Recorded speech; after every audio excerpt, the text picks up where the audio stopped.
Hello friends, welcome to a new topic today. In this chapter, I would like to discuss about one of the important syndrome in respiratory medicine, which is acute respiratory distress syndrome. Acute respiratory distress syndrome, okay, which is also called as ARDS. There are many names for this acute respiratory distress syndrome. Okay, this acute respiratory distress syndrome is also called as alveolar hemorrhage. Acute alveolar injury. It is also called as acute alveolar injury or stiff lung, shock lung, diffuse alveolar injury. Whatever the name is, here it is a clinical syndrome with severe dyspnea, severe dyspnea which is of rapid onset, hypoxemia, and there is diffuse pulmonary infiltrate. Okay, so we will see the pathophysiology. Before we deal with the pathophysiology of acute respiratory distress syndrome, first let us see about the etiology of acute respiratory distress syndrome. This is the etiology. So the etiology of acute respiratory distress syndrome include these. So you can remember it as septic patient may die, because here in acute respiratory distress syndrome it is an emergency condition. You should treat it as soon as possible. So these are the etiological features. So septic patient may die, that is S for sepsis. Okay, if there is sepsis, obviously there will be lung inflammation causing acute respiratory distress syndrome. Embolism, this embolism can lead to obstruction, right? There will be dyspnea, okay, like that it will lead to acute respiratory failure. It can cause respiratory failure, and it can also cause acute respiratory distress syndrome. Pneumonia, obviously it's an infection, then this infection leading to inflammation. The inflammatory process will also lead to the decreased surfactant production or decreased surfactant activity, leading to respiratory distress syndrome again. Okay, in trauma, chest burns, toxic gas inhalation, in all these cases there will be injury to pneumocytes. It can be type 1 pneumocytes or type 2 pneumocytes, but if there is injury to type 2 pneumocytes, there won't be any surfactants. Okay, there won't be even repair of type 1 pneumocytes. So injury to pneumocytes, and thus it can also lead to decreased surfactant and respiratory distress syndrome. Inhalation of smoke can also cause injury to pneumocytes. Cocaine, opiate, tricyclic antidepressants, aspirin and phenothiazine, these are the drugs which also cause injury to pneumocytes. Pancreatitis, post CABG, all these are the features of acute infection, increased chances of infection. In massive blood transfusion, there will be increased hydrostatic pressure. There will be draining of exudative fluid will go into the alveoli easily, thus causing acute respiratory distress syndrome. In aspiration of gastric content and in chemical pneumonitis, in both these cases, in the alveoli, this alveoli is actually filled with the fluid. It can be gastric contents or it can be any type of exudative fluid. So this will again cause infection, inflammation, or it will also reduce surfactant, leading to respiratory distress syndrome. Okay, drowning, dialysis and DIC will also have the similar pathway. So what are the etiological features of acute respiratory distress syndrome? Sepsis, embolism, P for pneumonia, T is trauma, chest burns, all trauma, chest burns and even toxic gas, I for inhalation, C again for all the drugs like cocaine, opiate, tricyclic antidepressants, aspirin, phenothiazine, P for pancreas, pancreatitis, post CABG patient, and M for massive blood transfusion, aspiration of gastric contents, and also Mendelssohn syndrome. Mendelssohn syndrome is nothing but chemical pneumonitis. Okay, D for drowning, dialysis and DIC. Okay, there are also other causes like renal failure, hepatic failure, eclampsia, high altitude, hanging, amniotic fluid embolism. So in all these cases, either by infection or inflammation, there is decrease in surfactants causing respiratory distress syndrome. We will see the pathophysiology in detail. Okay, one liners which are asked most frequently are, what is the most common complication of blood transfusion? The most common complication of blood transfusion is febrile non-hemolytic transfusion reaction? This question has been asked in many times. Okay, most common complication of blood transfusion is febrile non-hemolytic transfusion reaction. Most common complication of massive blood transfusion, see, if it is only blood transfusion, it is febrile non-hemolytic transfusion reaction. If it is massive blood transfusion, then it is hypothermia. Okay, if it is massive blood transfusion, then that is hypothermia. Then what is the most common cause of death after blood transfusion is transfusion related acute lung injury. Most common cause of death after blood transfusion is transfusion related lung injury. Okay, so this is one liners which are asked. So if you see,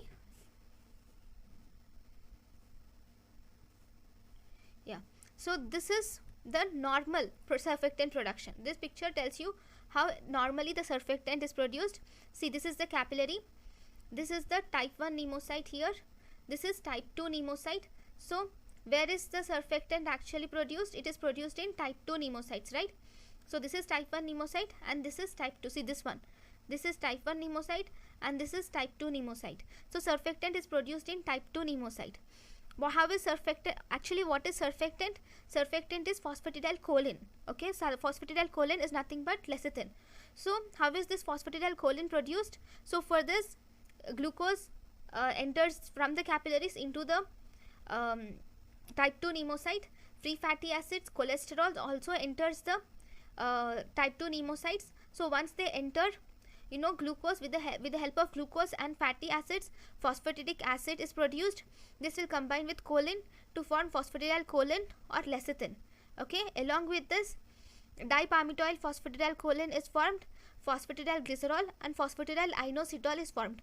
All these first form has lamellar bodies which are released outside. This is the alveoli. See, this is like this, you will have the alveoli.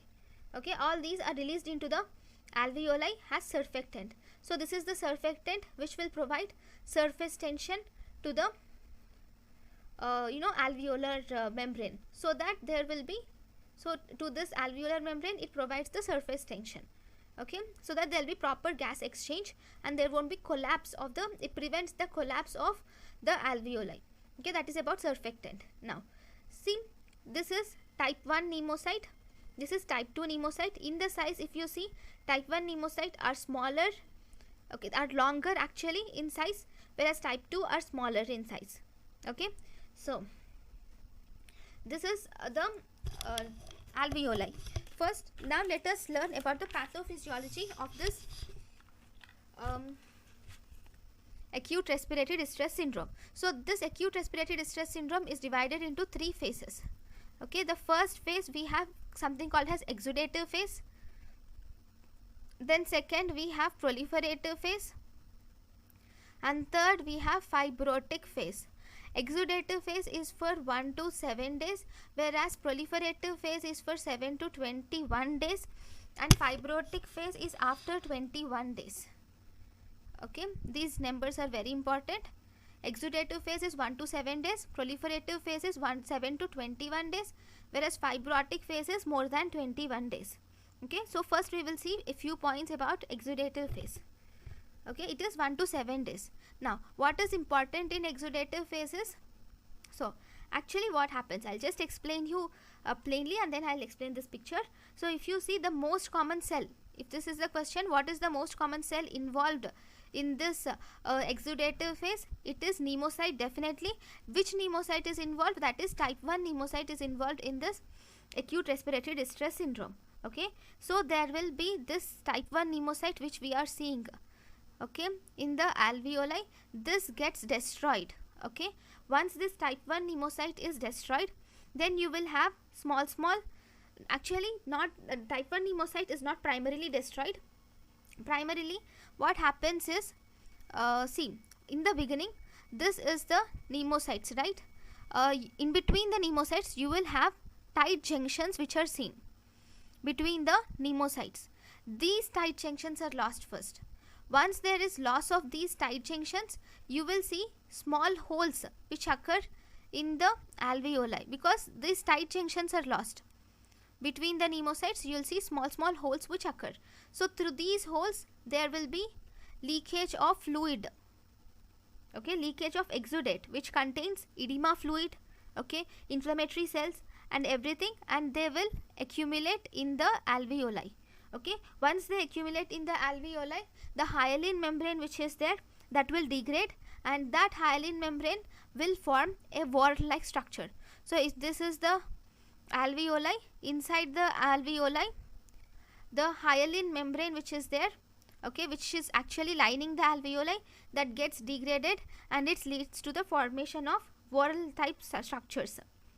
Okay, these whorls are formed due to the aggregation of condensed plasma proteins. Also in the air spaces, the plasma proteins will also lead to the formation of these whorls, and there is exudate which gets accumulated in the alveoli. So because of this accumulation of substances in the alveoli, this will lead to the pulmonary edema. This will lead to development of pulmonary edema. Okay, once this pulmonary edema develops, there is no proper gas exchange occurs, because the whole alveoli is filled with the fluid, right, edema fluid. So as a result, there is no proper gas exchange which occurs. So this leads to hypoxia. If you remember, hypoxia in pulmonary capillaries, it causes vasoconstriction. Okay, hypoxia mediates vasoconstriction. Because of this vasoconstriction, this leads to pulmonary hypertension. Okay, this is one way through which the pulmonary hypertension occurs. There is one more way where surrounding this alveoli there will be blood vessels which you see. Okay, so now the injury can also be in this blood vessels. There can be vascular injury also. So whenever there is this vascular injury, this vascular injury results in formation of thrombi, right? Because of vascular injury, there will be activation of coagulation factors leading to formation of microthrombi. So this microthrombi formation will increase the dead space, the space where there is no respiration, where there is no proper ventilation perfusion. So there is increased dead space. So because of that, there is hypercapnia in the body. Okay, this will also lead to pulmonary hypertension. Okay, so this is the mechanism by which at the end you will have pulmonary hypertension. So let us see this phase. This is the same phase which is shown here. I will just explain you here. So if you see, first and foremost, there will be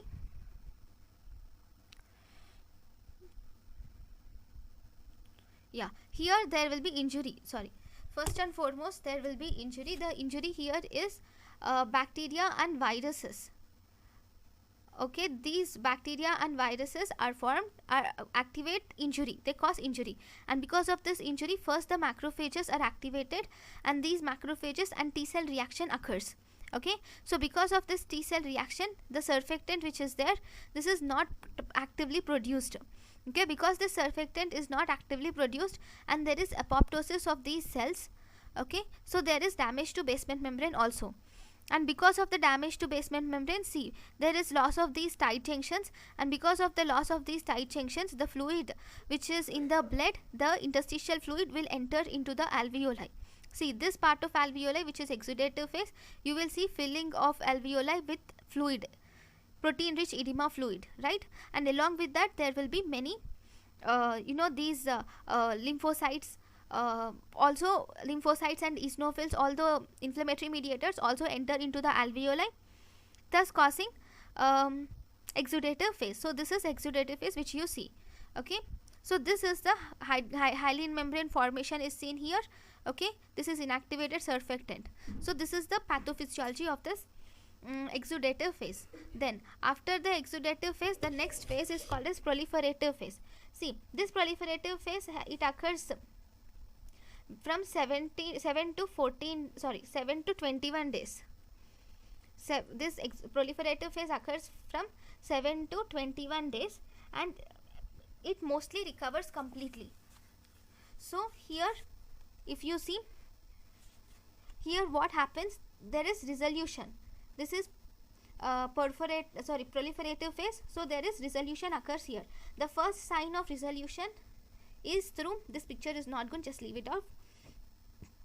The first sign of resolution is lung repair. So here, first and foremost, lung repair occurs. So for the lung repair, there will be the fibroblasts, will get proliferated. There will be activation of fibroblasts, and also the type 2 pneumocystes which are there, they get activated, and these type 2 pneumocystes will get converted themselves into type 1 pneumocystes. Okay, so presence of this type 2 pneumocystes conversion into type 3 pneumocystes is important factor which occurs in proliferative phase. Then there is presence of alveolar type 3. There is something called as alveolar type 3 procollagen peptide. Okay, the presence of alveolar procollagen peptide, this is the marker of fibrosis. What is the marker of fibrosis? The alveolar type 3 procollagen peptide is the marker of fibrosis, and this is associated with protracted clinical course, and there is increased mortality associated with this. And the final phase which you see is,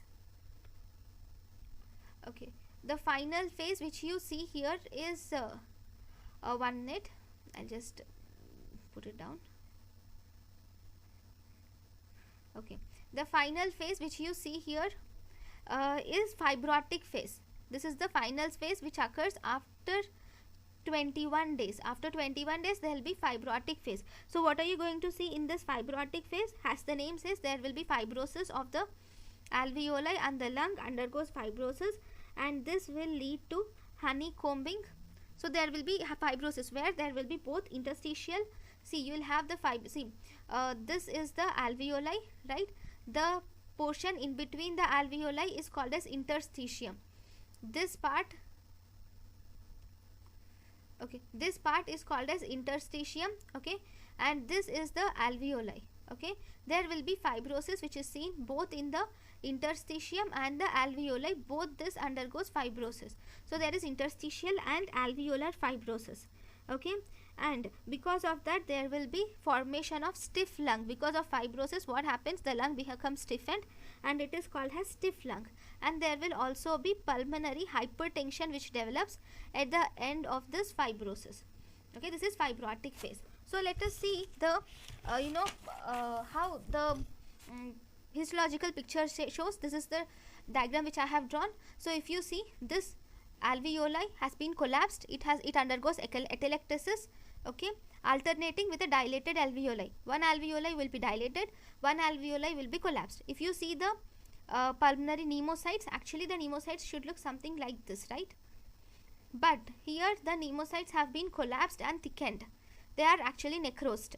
Okay, and there will be formation of hyaline membrane lining the respiratory bronchiole. So there is hyaline membrane which is formed that starts lining the respiratory bronchiole, alveolar duct, and proximal alveoli also. What does this membrane contain? This membrane contains fibrin, and along with that there will be cell debris also. This membrane contains fibrin with cell debris, and in between you see interstitial inflammatory cells also. Okay, and slowly there will be proliferation of pneumocytes, repairing occurs, and at the same time fibrosis will also occur, where there is interstitial fibrosis will also occur. So this is the drawn phase. I will also show you the actual histological picture. So the one which I have explained, this is the same thing. So we have 3 phases. Let us again recap it. So there are 3 phases. One of it is exudative phase, which actually occurs from 1 to 7 days, where the most common cell involved in this is, so this occurs from 1 to 7 days. Sorry, 1 minute. This occurs from 1 to 7 days. Okay, the most common cell involved in this is capillary endothelial cell. So this is very important. Okay, in this the type 1 pneumocytes are involved, and here there is loss of normal tight alveolar barrier because of this injury, and there is exudation occurs. So because of that there is accumulation of edema in the interstitial and alveolar spaces. There will be hyaline membrane wall formation, and this leads to pulmonary edema. Okay, and this pulmonary edema leads to hypoxia. Hypoxia activates vasoconstriction, leading to pulmonary hypertension. This is one way. And second, it also causes pulmonary vascular injury, and finally it increases the dead space, causing hypertension. At the same time there will be activation of inflammatory factors, and these will also cause hypertension. Remember, this hypoxia and pulmonary hypertension, at the end it leads to multi-organ failure. This is the last stage which occurs. So these are important points in exudative phase. Then coming to the next phase, which is, in the exudative phase only, this is the same phase, right? The clinical features of exudative phase, if you see, you have dyspnea, obviously, right? There will be tachypnea, there will be respiratory failure. Dyspnea, tachypnea, respiratory failure occurs in this phase. Along with that, there will be laboratory findings are not specific, but in the chest radiograph, I'll show these radiographs also. You will see alveolar and interstitial opacities which are seen at least 3/4 of lung field. Okay, you will see pleural effusion and pulmonary vascular redistribution according to the it varies from individual to individual. In chest X-ray, you see extensive heterogeneous lung involvement also. There will be extensive heterogeneous lung involvement in chest CT. These are the features that you see in exudative phase. Then the next phase is proliferative phase. So what are you going to see in the proliferative phase? So this is the proliferative phase. So in this proliferative phase, this occurs from 7 to 21 days. It is actually the recovery phase. This is the phase where recovery actually occurs. Okay, that is proliferative phase, where actual recovery occurs in this proliferative phase. Okay, here the main important thing is the first sign of resolution here is lung repair with fibroblast proliferation. Okay, and these type 2 pneumocytes will get converted into type 1 pneumocytes, and this alveolar type 3 procollagen peptide is actually a marker of pulmonary fibrosis. Marker of pulmonary fibrosis is alveolar type 3 procollagen peptide, and this is associated with increased mortality and bad prognosis. Okay, so this proliferative phase can undergo two changes. One, it can recover in 3 to 4 days, or it can go to the fibrotic phase. So what happens if it undergoes to the fibrotic phase? So if you see, this is the fibrotic phase. So if it goes to the fibrotic phase, then you will have to put the patient on supplemental oxygen and mechanical ventilation. Why? Because in this phase, it there causes interstitial and alveolar fibrosis, and because of this fibrosis, the lung becomes stiffened, there will be honeycombing, and there will be pulmonary hypertension. This will increase the risk of pulmonary pneumothorax, and there is decreased lung compliance because of fibrosis. The lung cannot expand because of fibrosis, and there will be decreased dead space will also decrease. Pulmonary dead space will decrease. Okay, so all these are the features. Now let us see the pictures, gross and microscopic pictures along with the x-rays. 1 minute, just a minute. It's clear now, right? Okay, so if you see, these pictures are taken from Robbins. Okay, so if you see, this is the diffuse alveolar damage which you see. See, lung has airless. You don't see normally how do you see lung? Lung will have pores and pores, right? But here if you see the lung, it is firm. You are not able to see any holes, right? These are bronchioles actually. There are no proper holes which you see in lung, right? So this is acute adult respiratory. So this is the picture of adult respiratory distress syndrome which you see. Okay, this adult respiratory distress syndrome is also called as diffuse alveolar damage, as I have already said. So these are, here the lung loses its air spaces and it becomes diffusely firm and rubbery. Okay, that is important thing. Here, this is the picture. This is also taken from Robbins, and in this, if you see, you will have this is a CT chest which shows lung window. Okay, because you can see the lungs only properly. See, in the heart chambers you can't identify heart chambers properly, nor can you identify this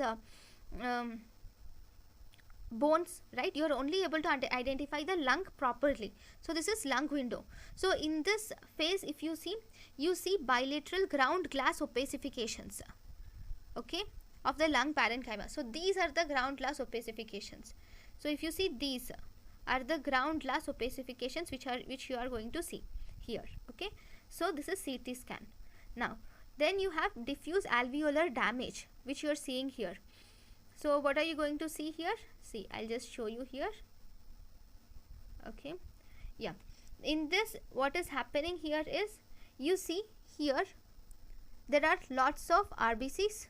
Okay, you are seeing lots of hemorrhagic cells, and you are seeing lots of you know, what is this? This is violet granules, violet things. These violet things are nuclei of leukocytes. Okay, there can be lymphocytes, there can be neutrophils. They are nuclei of leukocytes, and these red things are hemorrhage. So you can see the epithelial cells, inflammatory cells, and you can also see the edema. It is being filled with fluidy like substance. This is a better picture, which is a zoomed in picture of this.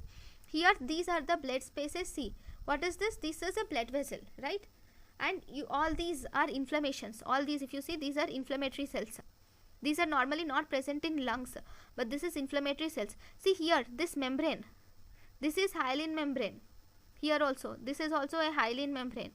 This one, see, the whole alveoli is actually covered by a hyaline membrane like this, right? Hyaline membrane.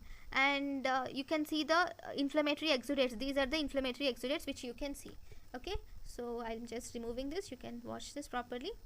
Okay, so this is the picture. Next, these are the pictures. 1 minute. Yeah, these are the pictures which are taken from the radiology textbook. Okay, so here if you see in these pictures, you'll have again acute respiratory distress syndrome itself. In this, if you see, what are you going to see here? See, all these are the opacifications which you see in the posterior parts of the lung. Okay, this is ground glass opacity which you are seeing, and here in the B patient you see patchy airspace opacity. All these are patchy airspace opacities which you are seeing. All this is acute respiratory distress syndrome. Okay, then even this is acute respiratory distress syndrome, but this is in fibrotic phase. See, all this is fibrosis which has occurred. See, this is a fibrotic tissue. This is fibrotic. Okay, so it you see reticular opacities. Reticular is like this. Okay, so you can see opacities like that, right? So this is the post acute respiratory distress syndrome fibrosis imaging.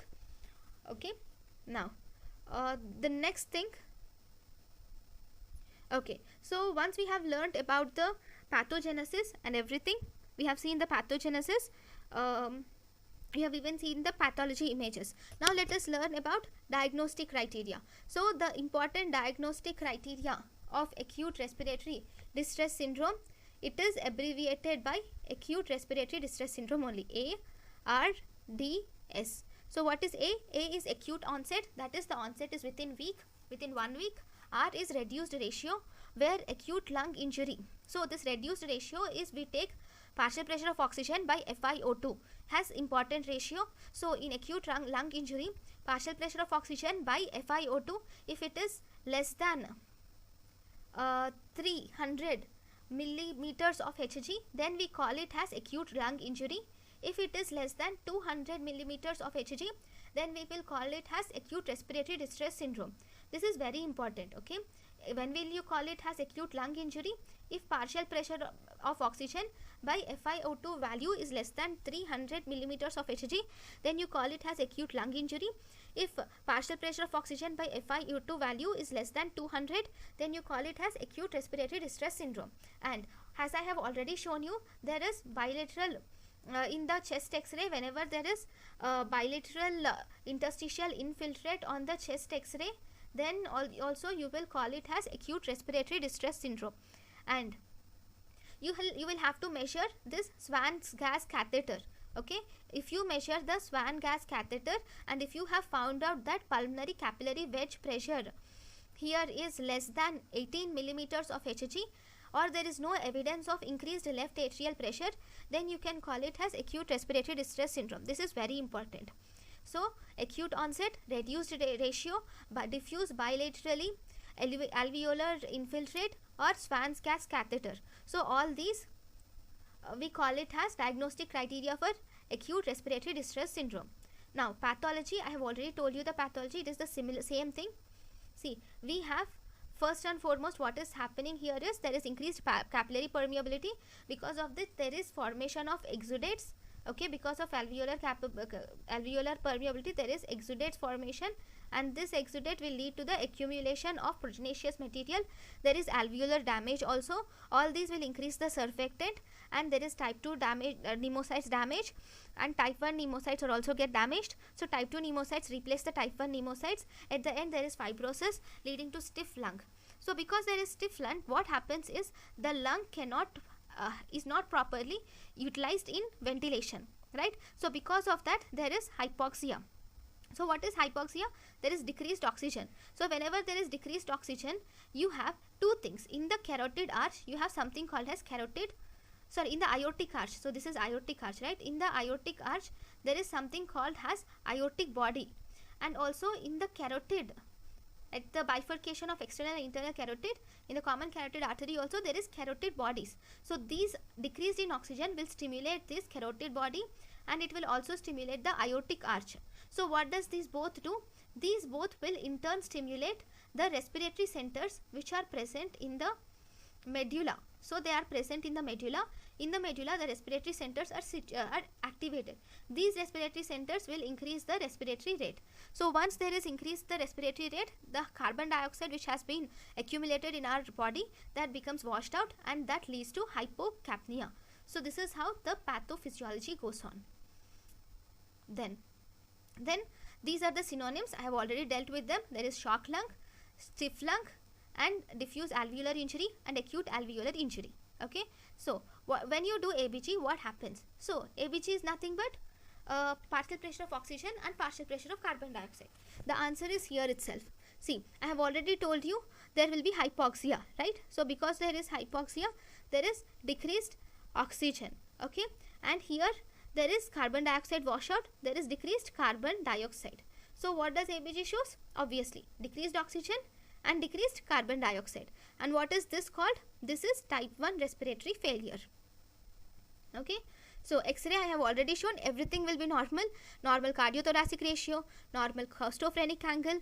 Okay, paracardiac area will be sparing. Everything almost will be normal.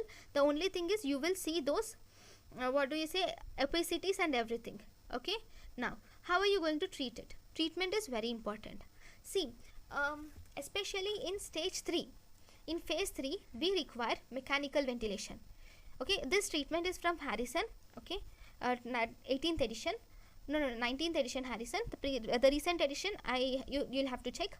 Okay, so the treatment here is antibiotics mainly. So these antibiotics you should give because there is sepsis. Obviously first you should try antibiotics, then after antibiotics you will have to go through mechanical ventilation, obviously because the fibrosis of lung is going on, right? Fibrotic process. So it is good if you put the patient on mechanical ventilation. But there is one thing which you have to see in the mechanical ventilation. When you give ventilation, the alveoli are actually, some alveoli are distended and some alveoli are actually collapsed, right? So because the alveoli are collapsed already, okay, when you give the air into it, you are giving air into it through mechanical ventilation.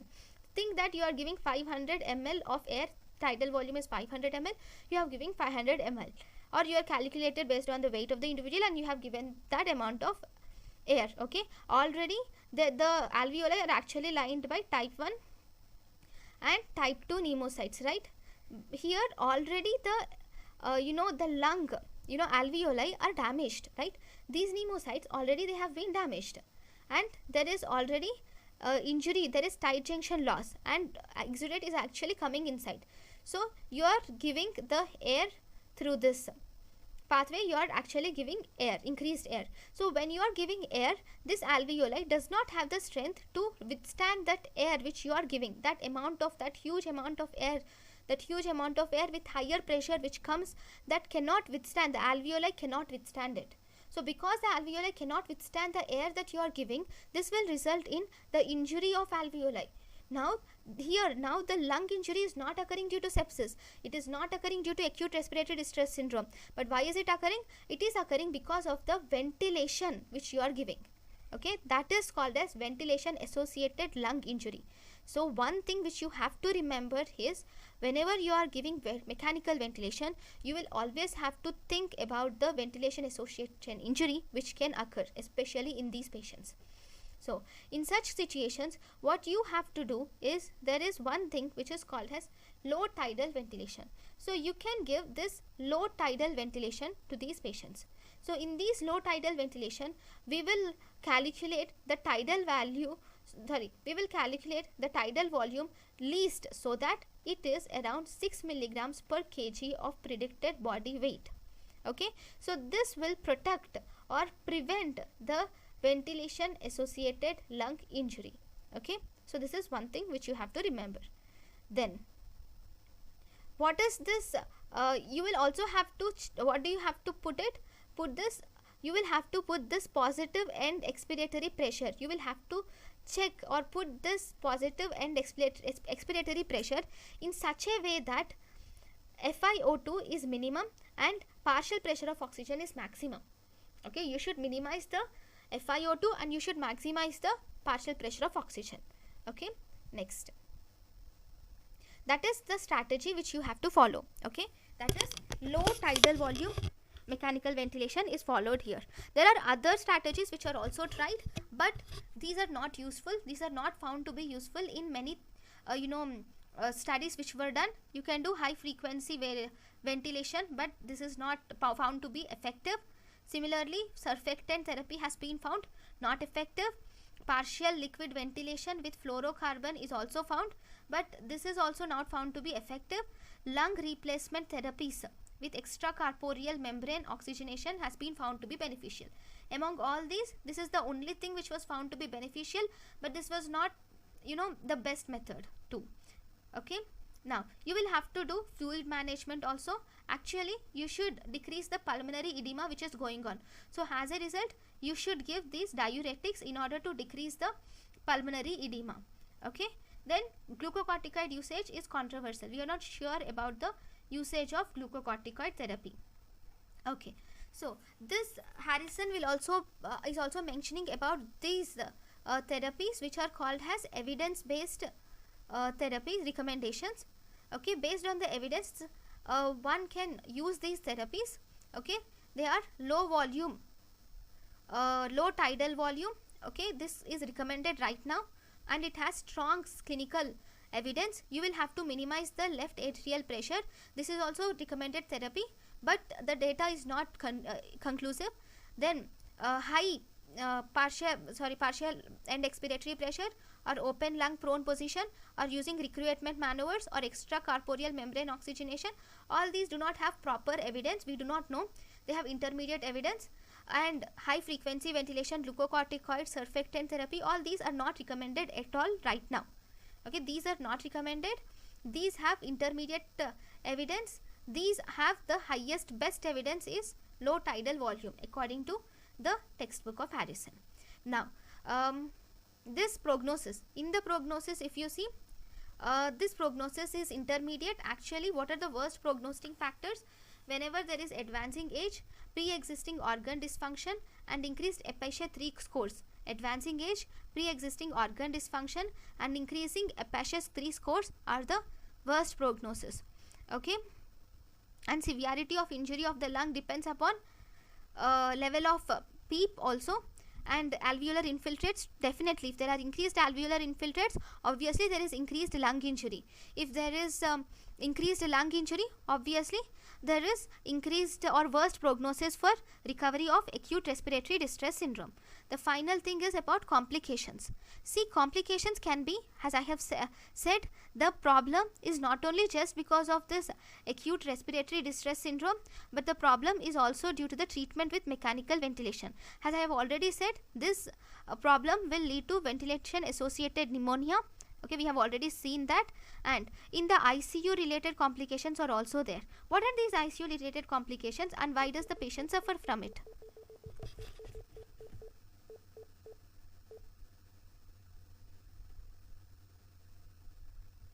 Okay, what are these ICU related problems and why does the patient suffer from it?